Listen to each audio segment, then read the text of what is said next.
வணக்கம். நீங்கள் அறிந்து கொள்வது இலங்கையின் முதற்தர செய்தி வழங்குனர் நியூஸ் ஃபர்ஸ்டின் வீக்கெண்ட் பிரதான செய்தி அறிக்கையுடன். நியூஸ் ஃபர்ஸ்ட் பிரதான கலையகத்திலிருந்து உங்களை சந்திக்கும் நான் சண்முகநாதன் வினோதர்ஷன். முதலில் தலைப்புச் செய்திகள். கண்டியில் இருவர் மீது துப்பாக்கி பிரயோகம், ஒருவர் ஸ்தலத்தில் மரணம். 2 கோடி ரூபாய் பெறுமதியான ஹெரோயினுடன் 4 வெளிநாட்டவர்கள் கைது. முதலமைச்சரின் அதிகாரத்தை அமைச்சர் தயா கமகேவிற்கு கற்பித்துக் கொடுத்துள்ளதாக கிழக்கு மாகாண முதலமைச்சர் தெரிவிப்பு. பெபிலியான பகுதியில் வர்த்தக நிலையம் ஒன்று தீப்பற்றியமை தொடர்பில் குற்றத்தடுப்பு பிரிவு விசாரணை. பாராளுமன்ற உறுப்பினர்களின் சம்பளம் மற்றும் சலுகைகள் தொடர்பில் நியூஸ் ஃபர்ஸ்ட் ஆராய்கின்றது. பெபிலியான பகுதியில் அமைந்துள்ள ஆடை விற்பனை நிலைய களஞ்சியத்தில் நேற்று இரவு ஏற்பட்ட தீ சம்பவம் தொடர்பிலான விசாரணைகள் கொழும்பு குற்றப்புலனாய்வு பிரிவினரிடம் ஒப்படைக்கப்பட்டுள்ளன. இந்த ஆடை விற்பனை நிலையத்தின் 3ஆம் மாடியில் நேற்றிரவு 9 மணியளவில் தீ பரவியது. தீ காரணமாக கட்டடம் மற்றும் அங்கிருந்த சொத்துகளுக்கு சேதம் ஏற்பட்டதுடன் கடற்படை, விமானப்படை உட்பட தீயணைப்பு பிரிவினர் இணைந்து தீயினை கட்டுப்பாட்டுக்குள் கொண்டு வந்தனர்.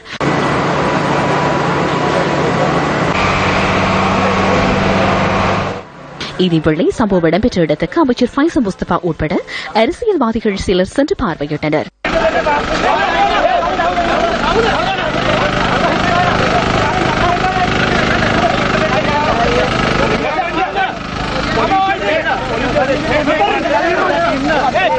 இந்த ஆடை வியாபார நிறுவனத்தின் பாதுகாப்பு கேமரா கட்டமைப்பில் இருந்த காட்சிகளை அந்த நிறுவனத்தின் ஊழியர் ஒருவர் கொண்டு செல்ல முற்பட்ட வேளையில் போலீசாருக்கும் ஊழியர்களுக்கும் இடையில் வாக்குவாதம் ஏற்பட்டது.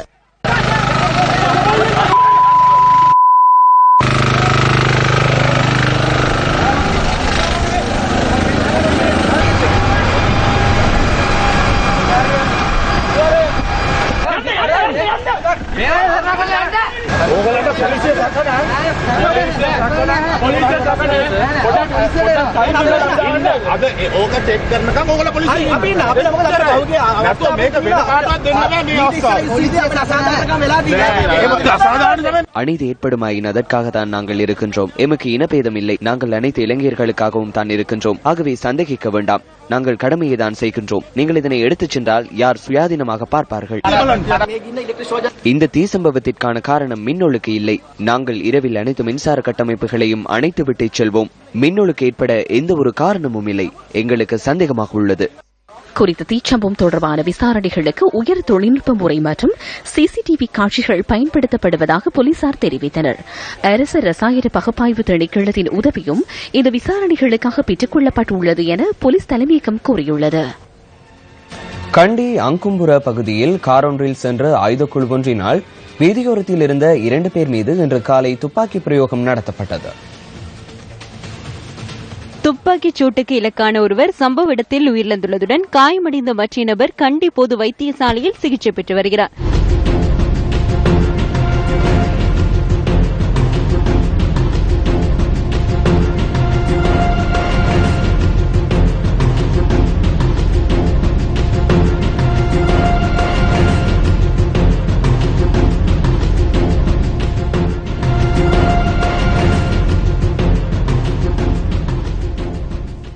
இந்த சம்பவத்தில் அங்கும்புர கல்லின பெகிலகொள்ள பகுதியில் வசிக்கும் எம் மஃபிக் என்ற 23 வயதுடைய நபரை உயிரிழந்துள்ளார்.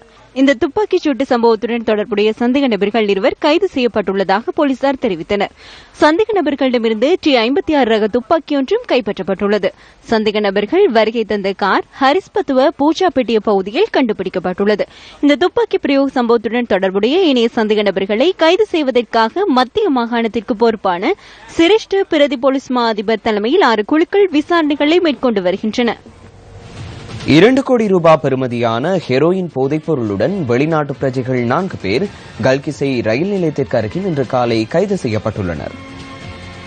சந்தேக நபர்களிடமிருந்து 2 கிலோகிராம் ஹெரோயின் போதைப் பொருள் கைப்பற்றப்பட்டதாக போலீஸ் போதைப் பொருள் ஒழிப்பு பணியகத்திற்கு பொறுப்பான போலீஸ் அத்தியட்சகர் கமல் டி சில்வா தெரிவித்துள்ளார். நீண்ட நாட்களாக முன்னெடுக்கப்பட்ட விசாரணைகளினூடாக உறுதிப்படுத்தப்பட்ட தகவலுக்கு அமைய சந்தேக நபர்கள் கைது செய்யப்பட்டதாக அவர் குறிப்பிட்டார். மாலைத்தீவை சேர்ந்த 3 பேரும் பாகிஸ்தான் பிரஜையொருவருமே கைது செய்யப்பட்டுள்ளனர்.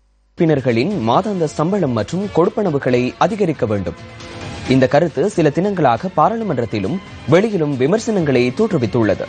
பாராளுமன்ற உறுப்பினர் ஒருவரின் மாதாந்த சம்பளம் மற்றும் கொடுப்பனவு தற்போது எவ்வளவு? நியூஸ் ஃபர்ஸ்ட் அது தொடர்பில் ஆராய்ந்தது. பாராளுமன்ற உறுப்பினர் ஒருவரின் மாதாந்த சம்பளம் 54,285 ரூபாவாகும். அதனை தவிர பாராளுமன்ற உறுப்பினர் ஒருவருக்கு மாதாந்தம் எரிபொருளுக்கான கொடுப்பனவு வழங்கப்படுவதுடன் அவர் பிரதிநிதித்துவப்படுத்தும் மாவட்டங்களுக்கு அமைய அது வேறுபடும்.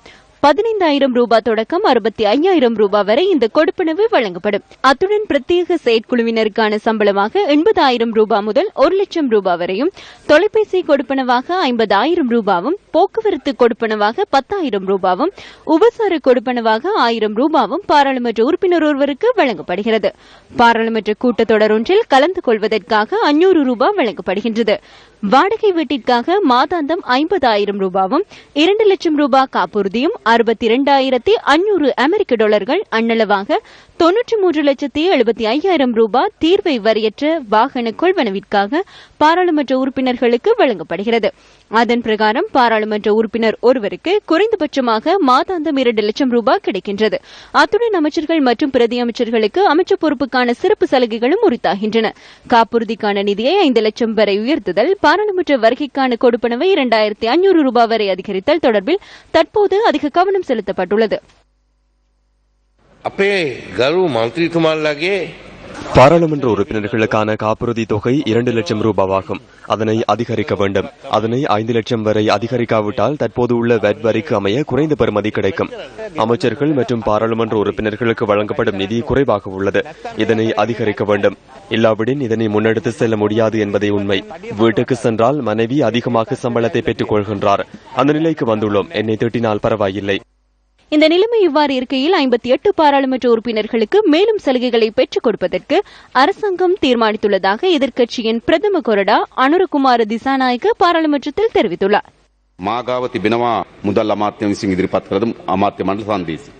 நிதி அமைச்சினால் முன்வைக்கப்பட்ட ஆவணம் ஒன்று என்னிடம் உள்ளது. 58 உறுப்பினர்களுக்கு வாடகை வாகனங்களை பெற்றுக் கொடுப்பதற்கு அதற்கான மாதாந்த வாடகை 5,90,000 வரி மற்றும் NDD ஆகியவற்றை சேர்க்கும் பட்சத்தில் 7 லட்சம் ஆகின்றது. 7 லட்சம் மாதாந்த வாடகை கொண்ட வாகனங்களை வழங்குவதற்கான பத்திரத்தை நிதி அமைச்சு அமைச்சரவிடம் முன்வைத்தது. அந்த பத்திரம் பொருளாதார குழுவிடம் சமர்ப்பிக்கப்பட்டது. நவம்பர் மாதம் 1ஆம் தேதி வேட் வரி அமுல்படுத்தப்பட்டது. இந்த வாகனங்களை வாடகைக்கு பெற வேண்டிய நிறுவனத்தை தீர்மானித்த பொருளாதார குழு அக்டோபர் மாதம் 31ஆம் தேதி அதனை பாராளுமன்ற விவகார அமைச்சுக்கு அறிவித்துள்ளது. 58 பாராளுமன்ற உறுப்பினர்களுக்கு தற்போது தலா 2 லட்சம் ரூபாய் வழங்கப்படுகின்றது என அறிய கிடைத்துள்ளது. இந்த அரசாங்கம் ஒத்துழைப்பு வழங்கும் சம்பள சட்டத்திட்டத்திற்கு மேலதிகமாக 2 லட்சம் வழங்கப்படுவதாக தற்போது பதிவாகியுள்ளது. உங்களின் அரசாங்கத்தை முன்னெடுத்து செல்லும் உறுப்பினர்களுக்கு செலுத்தவே இவ்வாறு அறவிடுகின்றனர். ඔබතුමාගේ පඩිපත ගිහිල්ලා බලන්නකෝ බැංකුව කන්ටරේ ලක්ෂ 2ක් අමතර වෙලා තියෙනවා. ඒකයි මම මෙහන්නේ. හරි මම පිළිගන්නවා. ඒක වැරද්දක් නෙමෙයි. හරි එච්චරයි. මම කියන්නේ ඒක පිළිගන්නවා. பாராளுமன்ற உறுப்பினர்களின் சம்பளம் மற்றும் கொடுப்பனவை அதிகரிப்பது தொடர்பில் மக்களின் பதில் என்ன? பாராளுமன்றத்தில் உள்ள அமைச்சர்மார்களுக்கு தற்போது சம்பளத்தை கூட்டி தரும்படி கேட்டுக் கொண்டிருக்கின்றார்கள். பிரதம மந்திரி அவர்கள் தனது மனைவியை விட அதிகப்படி சம்பளம் வாங்குவதற்காக தனக்கு சம்பளம் கூட்டி தரும்படி கேட்டுக் கொண்டிருக்கின்றார். இவ்வளவு நாள் 16 நாள் போராட்டங்கள் நடத்தி கூட கிடைத்தது வெறும் 50 ரூபாய் சம்பளம் மாத்திரமே. ஒரு தேங்காய் வாங்க போனா இன்னைக்கு 50 ரூபாய் குறைய கொடுக்க மாட்டாங்க. அந்த மாதிரி இருக்கிற நேரம் எங்களுக்கே சம்பளம் 50 ரூபாய் தான் கொடுத்திருக்காங்க கூட்டி. அதுக்கு மேல சம்பளம் கூட்டி கொடுக்க இயலாதுன்னு சொல்றாங்க. அப்ப மந்திரிமார்களுக்கு மட்டும் சம்பளம் கூட்டி கொடுக்கறதுக்கு எங்க இருக்கு? அவங்களுக்கு கொடுக்கக்குள்ள எங்களுக்கு ஏன் கொடுக்க இயலாது? எங்களை வச்சுதான் அவங்களே முன்னேறிக்கிட்டு வராங்க. அப்ப எங்களுக்கு கொடுக்க இயலாதுன்னு சொல்லக்குள்ள அவங்களுக்கு மட்டும் சம்பளம் கூட கொடுக்க இயலுமா? அம்பாறை சென்னல் சாகிரா மகா வித்தியாலயத்தின் புதிதாக நிர்மாணிக்கப்படவுள்ள கட்டடத்திற்கான அடிக்கல் நாட்டும் நிகழ்வு நேற்று நடைபெற்றது. கிழக்கு மாகாண முதலமைச்சர் ஹாஃபிஸ் நசீர் அகமது தலைமையில் இந்த நிகழ்வு நடைபெற்றது. சிரியாவிலே போயுள்ளதாக சொன்ன செய்தியானது எங்கள் எல்லோரையும் பயங்கரவாதியாக பெரும்பான்மை சமூகத்தால் பார்க்க செய்கின்ற விடயம் என்பதை நீங்கள் மறந்து கொள்ளக்கூடாது. நல்லாட்சி கொண்டு வந்தாலும் தேசிய அரசாங்கத்தை கொண்டு வந்தாலும் இந்த தேசிய அரசாங்கமும் நல்லாட்சியும் எப்போதுமே இருக்க போவதும் இல்லை. அல்லது இந்த அரசாங்கங்களினால் எங்களுடைய நாங்கள் இழந்த எல்லாவற்றையும் மீட்டெடுக்க முடியுமா என்ற கேள்விக்கு இன்னும் விடை கிடைக்கவில்லை. இவ்வாறான ஆபத்தில் இருக்கிற சூழலில் இந்த சமுதாயத்தை ஒட்டுமொத்தமாக காட்டிக் கொடுக்கிற வேலை இந்த பாடசாலை ஊடாக மீண்டும் ஒரு தடவை நடந்து விடலாம் என்ற ஒரு ஆபத்து. இந்த பாடசாலையை நாம் நினைக்கிற மாதிரி நேரம் இல்லாட்டி இன்னொரு நாளைக்கு நம்ம ஆட்களை கொண்டாந்து திறப்போம்ங்கிறதுல இந்த வலய கல்வி அலுவலகத்துக்கு நம்பிக்கை இல்லை, இந்த கிழக்கு மாகாண கல்வி அமைச்சுக்கு நம்பிக்கை இல்லை. அதுதான் இந்த கூட்டம் இவ்வாறு 6 மணிக்கு பிந்தி கூடியிருக்கும். ஒரு 50,000 ரூபாய் காசி 4-10 கதிர சாரத்துக்காக ஒரு சமுதாயத்தை யாருமே காட்சி கொடுக்க அனுமதிக்க முடியாது. நாங்கள் பயந்ததெல்லாம் அச்சப்பட்டதெல்லாம் மீண்டும் ஒரு தடவை வந்து இந்த பாடசாலை திறப்பு விழாவை அவர்கள் நடத்திவிடலாம் என்ற ஒரு ஆச்சரியம். அதனை பிறகு விளக்கம் சொல்லலாம். ஒழுக்கமாக கைக்கணும், சின்ன மெட்டர் இல்லது. உங்களுடைய பாராளுமன்ற உறுப்பினராக வந்துவிட்டோம் என்பதற்காக எங்களுடைய தைரியமும் உங்களுக்காக போராடுகின்ற அந்த மூர்க்க குணமும் இன்னும் எங்களோடு உயிர் வாழ்ந்து கொண்டுதான் இருக்கிறது என்பதை நீங்கள் நம்பியாக வேண்டும். கௌரவ அமைச்சர் தயாகமகை அவர்கள் என்னுடைய அதிகாரத்துக்குட்பட்ட ஒரு மீன் சந்தையை திறக்க முற்பட்ட போது, என்னுடைய அதிகாரத்துக்குட்பட்ட ஒரு பாதையை திறக்க முற்பட்ட போது, என்னுடைய அதிகாரத்துக்குட்பட்ட ஒரு கடையை, ஒரு சேல் சென்டரை திறக்க முற்பட்ட போது, மாகாண முதலமைச்சரை வர தடை என்று சொன்னபோது எந்தவித பயமுமின்றி அங்கு மாகாண முதலமைச்சர் ஒட்டுமொத்தமாக எங்களுடைய முழு மாகாண சபை மந்திரி எல்லா உறுப்பினரிடம் சென்று அவருடைய கோட்டைக்குள் அத்தனை விடயங்களையும் நின்று திறந்து வைத்து இந்த நாட்டில் மாகாணத்துக்குரிய அரசியல் அதிகாரம் என்ன என்பதை அவருக்கு நாங்கள் கற்பித்து கொடுத்துவிட்டு பேசிக் கொண்டிருக்கின்றோம். பாடசாலைகள் அரசியல் கலாச்சாரம் இல்லாத பாடசாலைகளாக மாற வேண்டும். அதிபர், ஆசிரியர் உட்பட அரசியல் பேசுகின்ற பள்ளிக்கூடங்கள் ஒருபோதும் இருக்கக்கூடாது என்று வலிமையான ஒரு கடுமையான உத்தரவை நாங்கள் இன்று பிறப்பித்து வருகிறோம். இன்று கிழக்கு மாகாணம் கல்வியிலே 9வது மாகாணமாக பின்தள்ளப்பட்டிருக்கின்ற யதார்த்தத்தை புரிந்து கொண்டு செயற்படுகின்ற ஆசிரியர்களாக நீங்கள் இருக்க வேண்டிய தேவை இருக்கின்றது என்பதை கூறி, நான் போய் இவ்வாறு நடந்த முதலாவது பள்ளிக்கூடம், முதலாவது ஒரு அதிபர் எனக்கு முன் பேசிய ஒரு பள்ளிக்கூடம் இது என்பதை நான் சொல்லாமல் நான் இருக்க முடியாது. இதை இந்த பள்ளிக்கூடத்தில் மாத்திரமல்ல, எங்கும் எங்களுடைய மாகாண அட்மினிஸ்ட்ரேஷனிலே ஒருபோதும் நாங்கள் இதை அனுமதிக்கப் போவதில்லை. தயவு செய்து அரசியல் கலாச்சாரங்களை, அரசியல் கருத்துக்களை உங்களுடைய பள்ளிக்கூடங்களிலே இருந்து விடுபட வேண்டிய தேவை இருக்கின்றது. மறைந்த தமிழ் தேசிய கூட்டமைப்பின் பாராளுமன்ற உறுப்பினர் நடராஜா ரவிராஜின் உருவச்சிலை யாழ்ப்பாணம் சாவகச்சேரியில் இன்று திறந்து வைக்கப்பட்டது. யாழ் சாவகச்சேரி பிரதேச செயலகத்துக்கு முன்பாக நிர்மாணிக்கப்பட்ட மறைந்த தமிழ் தேசிய கூட்டமைப்பின் பாராளுமன்ற உறுப்பினர் நடராஜா ரவிராஜின் உருவச்சிலை இன்று பிற்பகல் திறந்து வைக்கப்பட்டது. அதனையடுத்து சாவகச்சேரி பொன்விழா மண்டபத்தில் மறைந்த தமிழ் தேசிய கூட்டமைப்பின் பாராளுமன்ற உறுப்பினர் நடராஜா ரவிராஜின் 10ஆம் ஆண்டு நினைவு தின நிகழ்வுகள் இடம்பெற்றன. 2006ஆம் ஆண்டு நவம்பர் மாதம் 10ஆம் தேதி காலை 8:45 அளவில் கொழும்பு நாராயண்பேட்டைய மரிங் டவுனில் உள்ள அவரது வீட்டுக்கருகில் அடையாளம் தெரியாதோரால் மேற்கொள்ளப்பட்ட துப்பாக்கிச்சூட்டுக்கு இலக்காகி பாராளுமன்ற உறுப்பினர் நடராஜா ரவிராஜ் உயிரிழந்தார்.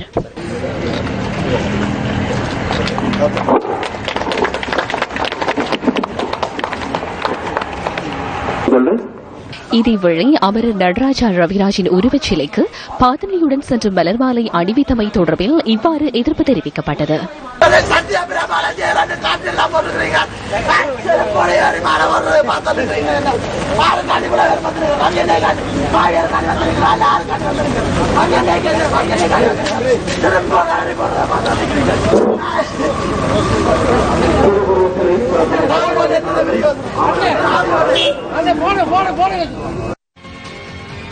காணிகள் விடுவிக்கப்பட்டு மக்கள் குடியேற்றத்திற்கு அனுமதிக்கப்பட்ட போதிலும் வாழ்வாதார தொழிலை மேற்கொள்ள முடியாத சூழ்நிலை தொடர்கதையாகியுள்ளது. உயர் பாதுகாப்பு வலயமாகவிருந்து 26 வருடங்களின் பின்னர் விடுவிக்கப்பட்ட தையட்டி, காங்கேசன்துறை ஆகிய பகுதிகளின் 454 ஏக்கர் காணி அண்மையில் விடுவிக்கப்பட்டது. பற்றை காடுகளாக இருந்த இருப்பிடங்களை துப்புரவு செய்து மீள் குடியேறும் நடவடிக்கையில் சிலர் ஈடுபட்டு வருவதனை காண முடிகின்றது. இவ்வாறு விடுவிக்கப்பட்ட தையட்டி வடக்கு, தையட்டி கிழக்கு, காங்கேசன்துறை மத்திய மற்றும் காங்கேசன்துறை தெற்கு கிராம மக்களின் பாரம்பரிய தொழிலாக மீன்பிடி உள்ளது. காணிகள் விடுவிக்கப்பட்ட போதிலும் வாழ்வாதாரத்தினை மேற்கொள்ள முடியாமையினால் மீள்குடியேற முடியாதுள்ளதாக மக்கள் தெரிவிக்கின்றனர். விடுபட்டாலும் தொழிலுக்கு ரங்க விடுகின இல்ல, அடைச்சிருக்கிற வேலிகள் எல்லாம் அகற்ற வேணும், தொழில் செய்கிறதுக்கு இடம் விட்டு தர வேணும். கடற்கரை சைட்டு ராணுவம் தன்னுடைய கட்டுப்பாட்டுக்கு வைத்திருக்கு, எங்களுடைய கடற்தொழில் செய்யலாம கிடக்கு. வாழ்வாதார தொழில்களை மேற்கொள்வதற்கான சூழ்நிலைகள் உருவாக்கி கொடுக்கப்படும் வரை மீள்குடியேற்றம் என்பது காடி விடுவிப்புடன் மாத்திரம் மட்டுப்படுத்தப்படும் என்பது திண்ணம். கரையோர பகுதி அண்டி ஆக்கள் எல்லாம் மீள்குடியேற்றம் செய்யப்பட வேணும். இது சும்மா சர்வதேசத்தை போய் காட்டுறதுக்காக எங்கள்கிட்ட பிரதேசத்தை விட்டதுன்னு சொல்லி போட்டு ஒரு கொஞ்சம் பிரதேசத்தை விடுபட விட்டுருக்கு. ஆனா விடுபட்ட பிரதேசத்திலேயும் இன்னும் ஒன்றும் செய்யறா, கம்பிக்கட்டை அரவாசி தேசத்துக்கு அடிச்சு வச்சிருக்கான். கேட்டதுக்கு ராணுவத்தினர் சொல்லின வேண்டாம், 3 மாதம் பொறுங்கோ விட்டா ஒரு பிரதேசத்தை புல்லா விடுபடணும். அந்த ஏரியா விடுபட்டாதான் அதுக்குள்ள யாராவது ஏதாவது ஒன்று செய்யலாம். இது தொடர்பில் ராணுவ பேச்சாளர் பிரிகேடியர் ரோஷாந்த் செனவிரத்னவிடம் நியூஸ் ஃபர்ஸ்ட் வினவியது. மக்களின் காணிகள் விடுவிக்கப்பட்ட பகுதியில் அவர்களின் வாழ்வாதாரத்தை தடுக்க வேண்டிய தேவை ராணுவத்துக்கு இல்லை எனவும், அது தொடர்பில் முறைப்பாடு கிடைக்கும் பட்சத்தில் அதனை ஆராய்ந்து நடவடிக்கை எடுப்பதாகவும் ராணுவ பேச்சாளர் தெரிவித்தார். நேயர்களின் நாடி துடிப்பறிந்து முதற்தரமான நிகழ்ச்சிகளை படைத்து வரும் சக்தி FM தனது 18வது பிறந்த நாளை இன்று கொண்டாடுகின்றது.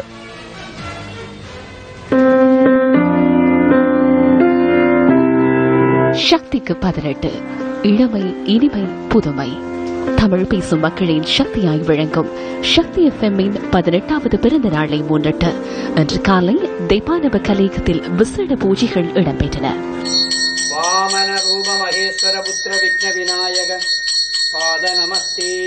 இதிலும் புதுமை என்றும் முதன்மையாக திகழும் சக்தி FM-இன் 18வது பிறந்தநாள் கேக் இதன்போது வெட்டப்பட்டது.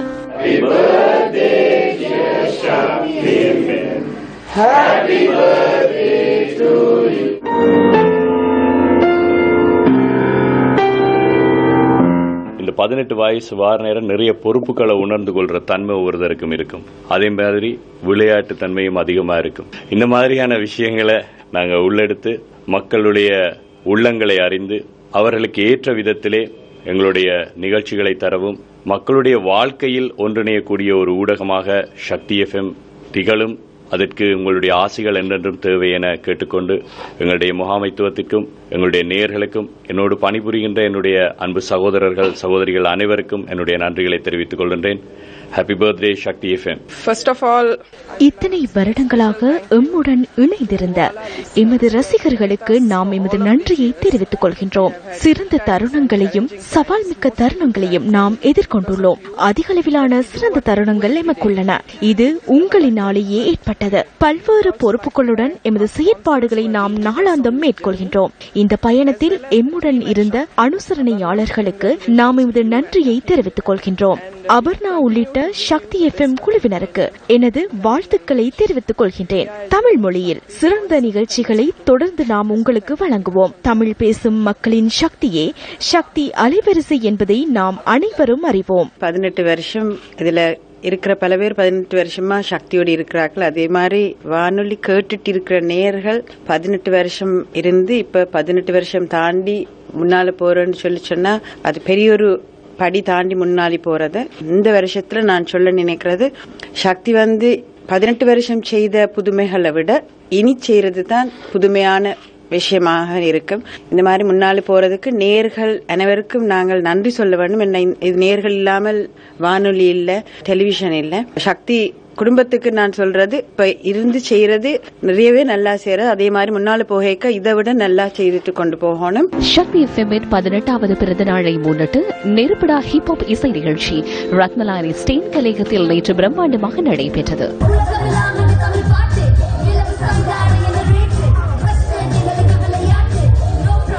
1998 ஆண்டு நவம்பர் மாதம் 20ஆம் தேதி வானொலிகளில் புரட்சிகரமான மாற்றத்துடன் சக்தி FM உதயமாகியது.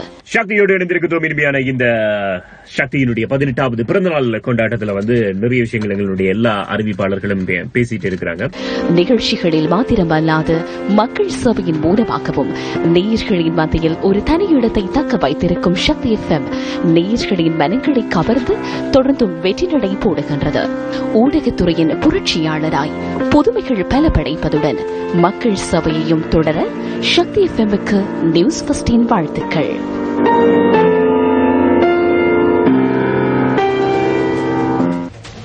நாவலர் மாநாடும் சிவத்தொண்டர் ஆன்மீக எழுச்சி சிந்தனை களமும் மட்டக்களப்பில் இன்று நடைபெற்றது.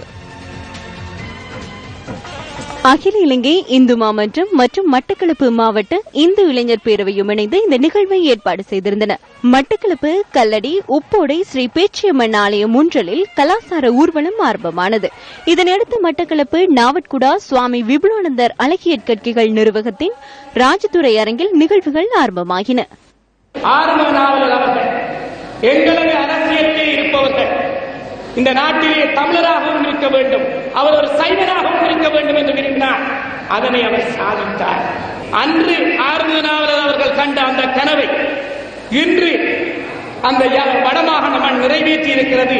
மாண்புமிகு முதலமைச்சர் அவர்களை ஒரு நல்ல தமிழனாகவும் ஒரு நல்ல சைவனாகவும் கொண்டு வந்து நிறுத்தியிருக்கிறது என்பதை தெரிவித்து எங்கள் சார்பாக வருபவர்கள் ஒரு எங்களது ஆன்மீகத்தையும் பிரதிபலிக்கக்கூடியவர்களாக இருக்க வேண்டும் என்பதை எங்களது ஆர்ம நாவலர் அன்று விரும்பியிருந்தார். நாங்கள் ஆர்ம நாவலர் பல விடயங்களை எங்கள் மத்தியிலே விட்டுச் சென்றிருக்கின்றார். அவற்றை எங்களது வாழ்வியலிலே நாங்கள் கடைபிடிக்க வேண்டியவர்களாக இருக்கின்றோம். இந்த ஊர்ல இருந்து எத்தனை பேர் வெளிநாட்டில் இருக்கிறார்கள்? இந்த வெளிநாட்டு சம்பாதிப்பும் வெளிநாட்டு தாக்கமும் எங்கள் மக்களை, குறிப்பாக யாழ்ப்பாண மக்களை பண்பாடெல்லாம் பிழைத்து விட்டது. எம்மவருக்கு ஏதும் கஷ்டம் ஏற்பட்டால் ஆஸ்பத்திரியிலே ஓடிப்போய் செய்ய வேண்டும். அவளுக்கு வறுமை ஏற்பட்டால், பசி ஏற்பட்டால், புயல் வந்தால், போர் வந்தால், நாளைக்கு வெள்ளம் வந்தால் எங்கு ஓடி சென்று கொண்டு இலங்கை இந்து மாமன்றம் சமூக பணியாக செய்கிறது. வவுனியா போலீஸ் நிலையத்தில் நிர்மாணிக்கப்பட்ட நீர் சுத்திகரிப்பு நிலையம் மற்றும் மாவட்ட இணைப்பு அலுவலகம் ஆகியன அமைச்சர் ராஜித சேனாரத்ன தலைமையில் இன்று திறந்து வைக்கப்பட்டது. இதன்போது ஊடகவியலாளர்கள் சுகாதார அமைச்சரிடம் கேள்வி எழுப்பினர்.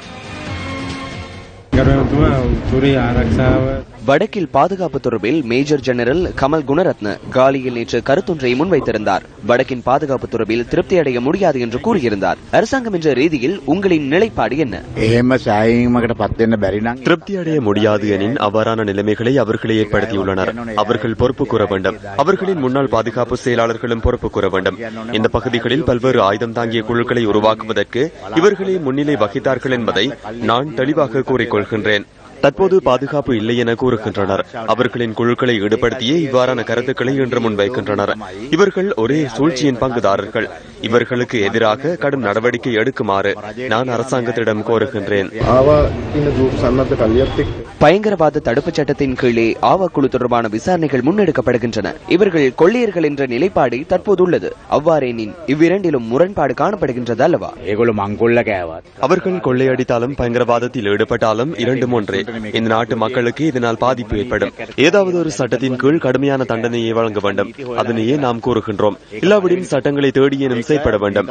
இதுவே முதலாவது பிரச்சனையாகும். என்று இவர்கள் கொள்ளையில் ஈடுபட்ட போதிலும் வேறு நோக்கங்களுக்காகவே அன்று இவை உருவாக்கப்பட்டன.